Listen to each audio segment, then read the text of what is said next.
This is the Lindberg model 54759 1500 degree C heavy duty tube furnace.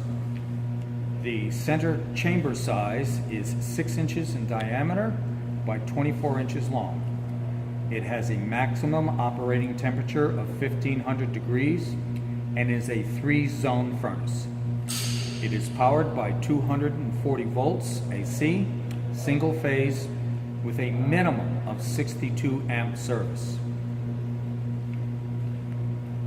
I removed both the covers from the control unit and the side of the furnace so I can give you a little bit of a demonstration of the operating system here. The furnace is controlled by a primary digital controller that controls the center zone and then has 2 end zones to help balance the center zone as well.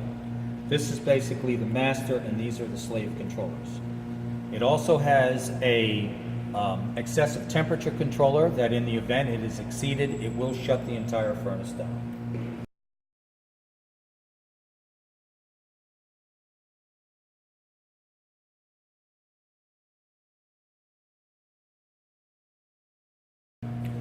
Normally the power connection would come through this back cutout right here. Again, the power connections are right here and along with the ground as well. Let me show you the back of the control unit.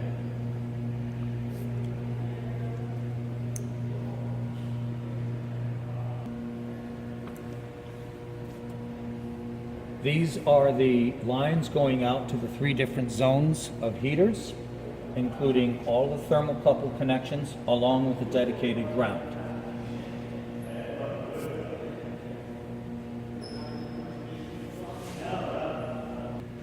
I removed the side covers of the furnace so you can see how all of the heaters are connected together and the thermocouples.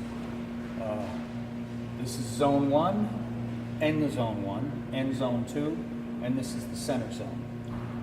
The way this works is this triple thermocouple sends a signal back to the end zones and they help balance so that the entire center zone is one unified temperature. Typically what we do is we will raise the end temperatures up to approximately 10% more, which will normally compensate for opening and closing the furnace as you put your product in. This is a very heavy-duty piece of equipment, very stable, and is capable of keeping a very nice constant temperature.